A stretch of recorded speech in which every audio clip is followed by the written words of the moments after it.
Eh ben, la phytovigilance, eh ben, comme le nom l'indique, il y a le mot phyto, donc ça fait rappeler les plantes, et la vigilance, donc il faut faire attention justement à l'utilisation des plantes. Et ce n'est pas parce que c'est naturel que c'est anodin. Donc cette thématique nous a permis justement de faire le point sur les plantes qui sont utilisées par la communauté, par les citoyens, en disant voilà, j'ai une plante qui est naturelle, donc je vais l'utiliser pour telle ou telle pathologie.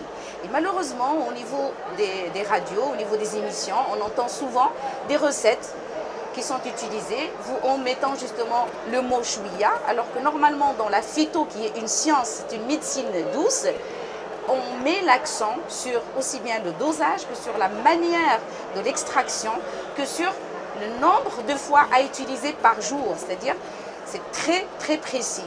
Et donc, sur cette thématique, justement, le professeur qui s'appelle Madame Souad Sqali, qui est professeur de phytovigilance, elle a attiré l'attention sur justement l'utilisation des plantes médicinales.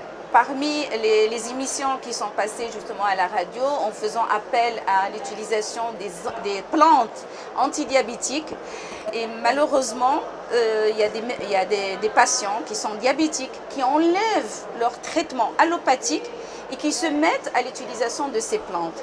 Donc attention à l'utilisation de ces plantes. Les seules qui ont été prouvées, c'est l'utilisation des feuilles d'olivier et il y avait, donc au niveau de la thématique, il y avait la professeure qui a montré l'utilisation de certaines plantes, il n'y en a que 4, alors que justement dans ces émissions il y en avait 11.